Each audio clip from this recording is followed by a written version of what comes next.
Hey everybody, good morning, Robb. Guys, we're going to be talking about turn signals today. Turn signals that don't work, turn signals that work sometimes, and turn signals that go really fast, drive you crazy. I've been messing around with cars the last 50 years, usually broken cars, old cars, beater cars. I'm not a mechanic. I'm definitely not a car electrician, but I have had a lot of experience with faulty turn signals. And over the years, some of them have been surprising. So we've got 12 different reasons. Obviously, everyone thinks bulbs and that's it. They don't think of anything else. There's a lot of different reasons. Some of these I've never experienced before. Some of them I know about or I've read about, and I couldn't really fix them or even know how to fix them. But some of these I can. And here's the deal. I have a problem right now, and I can't fix it. So I'm going to have to take it to my car mechanic next week. But in the meantime, I've tried to eliminate everything I can diagnostically with the knowledge and experience I have. So some of them I can't do, but the ones I can, maybe I get lucky. This time I didn't get lucky. What's happening is my turn signal display signal on inside my car is flashing. Obviously, that's usually the sign of a bad bulb. I went to my car, found one of my 4 bulbs was out. Yay! So I replaced it with the correct bulb. And it's not flashing as fast, but it's still flashing what I think is faster than normal. Maybe I'm getting old and that's normal. But I've also had instances where I was driving, I went to a store, and when it came out, I got in the car and left, and all of a sudden, my hazard light was flashing. In my whole life, I've never used my hazard light. So I'm like, did I press it for some reason? Like, what's going on? I also had another electrical problem. So, I need to find out what's going on. So I did some preliminary diagnostic, can't find a problem, so I've got to take it. But in the meantime, I did everything I could. So, but you don't want to hear about that. You want to find the 12 reasons your car turn signals could be bad. First one, obvious, but maybe not so obvious, the bad bulb or the wrong bulb. Years ago, when I first started with cars, I had a Volkswagen camper. I replaced a brake light with a bulb that was 12 volt. When I put it in, it worked. So I was happy. Later on, I was driving, I put my foot on the brake, and the horn blew. On the Volkswagen camper, at least in 1972, if you put a brake light, this is a dual filament, and this is a single filament, 1156, 1157. If you put the wrong ones in, the tail light assembly of the Volkswagen camper, when you put your foot on the brake, the horn blows. So putting the wrong bulb in can be a big problem. Also, sometimes people have a bad bulb and they replace it, and what they do is they buy a new one from the store. Well, the one from the store is bad, or they put the one that they bought new and they have a bad fuse. I have a whole video on fuses you want to check out, but they automatically blew, but it didn't look really blown, so they didn't check it. With their voltmeter, you can get these voltmeters very inexpensive. This one could do 10 times more stuff than I even know what to do. But anybody can do continuity. It's very simple. Even I can do it. So you can check your bulb to make sure. The reason I'm harping on this is if you don't make sure that your bulbs are absolutely correct, the right ones, and you want to know what the right ones are by getting your manual and going to the manual page and looking, it tells you the wattage, it tells you the bulb number and the type of your bulb. So if you don't have the correct bulb to begin with, you're going to be led off into a wild goose chase of looking for other things, and it was the bulb all along. Like I said, so even if you're sure the bulb is good, check it. Even if you're sure you're using the right one, check it. And then also, when you're putting the bulb in, the receptacle, check that and make sure it's not corroded or crumbly or looks bad or loose or frayed. So start from the get-go with the bulb and the receptacle for the bulb and the wire, and then you can start off on everything else. So if you've eliminated bulb, your flasher relay, they're not always easy to find. You can usually find them in your manual, but if not, you can Google, like, where is flasher relay for your car in year, and usually you'll get a page where sometimes you'll get a video showing you where it is and showing, because even though sometimes you know where it is, they're hard to get it, and some of them, they have like little snaps, so where your hands like this, and you've got to use your finger to press in something and turn something to pull it out. So if you don't know that ahead of time and you're afraid to break something and you're just tugging and tugging, you don't ever get it out. And finally, you just give up.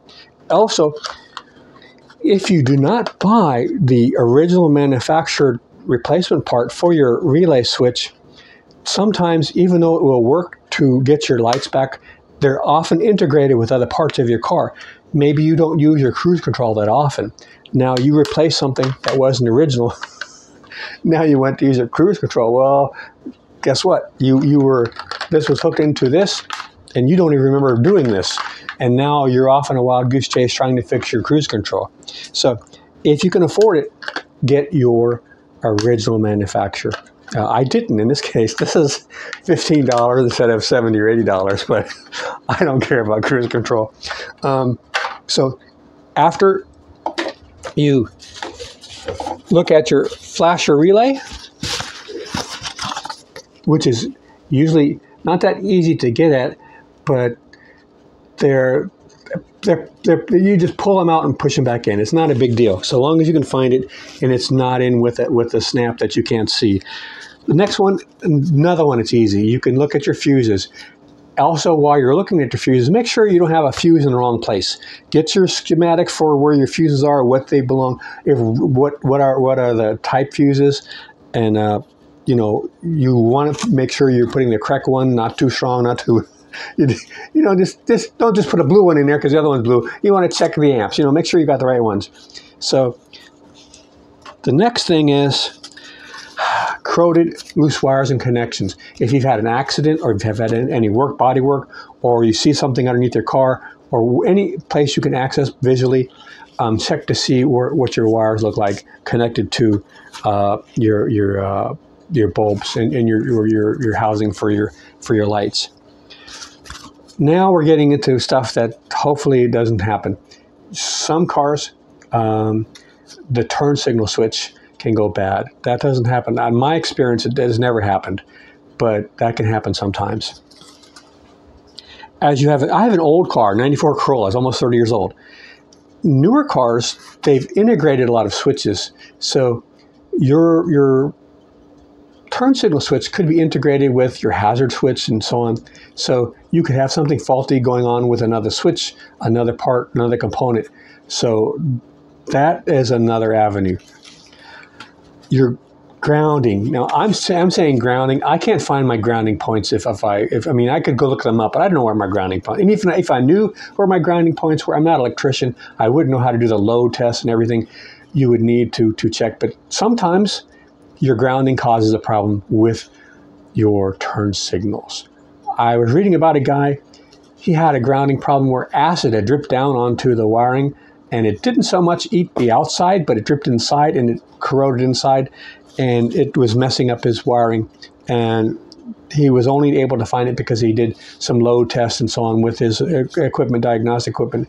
So you probably don't know how to do this. I don't either, so don't feel bad. But that is something, if you've checked everything, that's one to have on the list. I had no idea. Somebody on some sites I looked into, to the battery or the charging system, you could have very low battery or output low on your alternator. That could, on some newer cars, let's face it, on some of the newer cars, if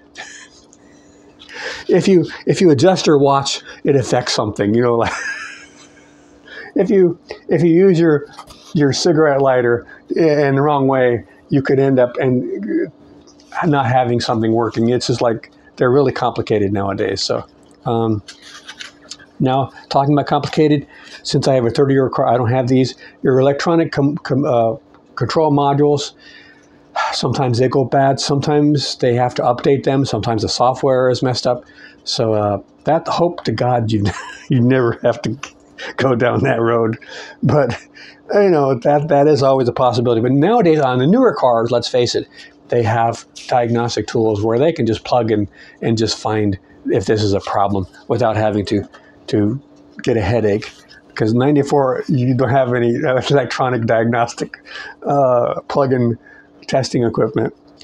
Sometimes the environment, it's been super, super hot or super cold, or you've been just inundated with rain and going through puddles and stuff, and maybe you've just your turn signals. You could be living in Baraboo, Wisconsin, and it's pretty normal. You're lucky you can open the freaking door, you know. So you want to take the environment into consideration. This is a big one. If you've had any modifications done, you've put in a towing hitch, you've had some work done, you've done some repairs, you've done some modifications, you have a neighbor who's a whiz at stereos and they did some work, and like, well, maybe they did something that they've always done, but on your car is different, and now you have a problem that nobody else even knows about because they didn't know you did some modification. The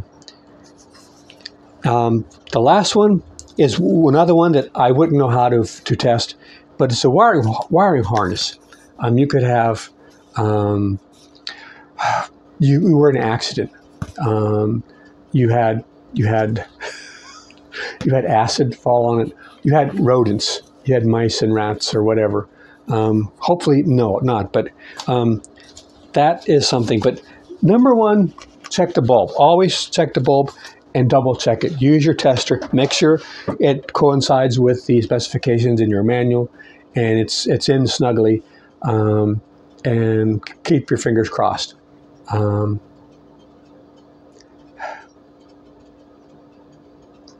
And from the get-go, if it's flashing really fast, that's usually because you have a bulb out and now your wattage has changed, and so it's making it flash faster. If you replace everything and it's still as fast, then you're in my situation where you're just going to have to start looking at things, and we'll see what happens. So, all right, guys, hope this was helpful a little bit. And if you have anything you disagree with, I'm not a mechanic or an electrician. Please leave your semi-polite comments, and I would be happy to respond to them or have other people respond to them. We're all in this together. I'm just trying to help out. So hopefully this is something that can help out somebody. And get yourself one of these guys, learn how to do it, and you can do some simple diagnostics on your own. And that way when you go to the mechanic, at least you tried a few things. And oftentimes it's something loose, corroded, disconnected, or just in the wrong place. So, all right, guys, check out my video I have on the fuses. And it's a variety channel. I put out new stuff every week. Been doing for 16 years, got over 1,300 videos. You never know what you're going to find. I never know what I'm going to make. All right, guys, see you out there.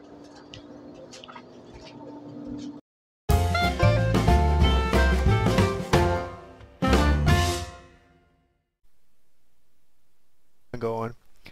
That was a good van, but that's where I learned how to fix stuff on cars, was the Volkswagen Camper and the Complete Idiot's Guide to Volkswagen Repair. I still miss them, but I really don't miss working on them. Okay, we're good.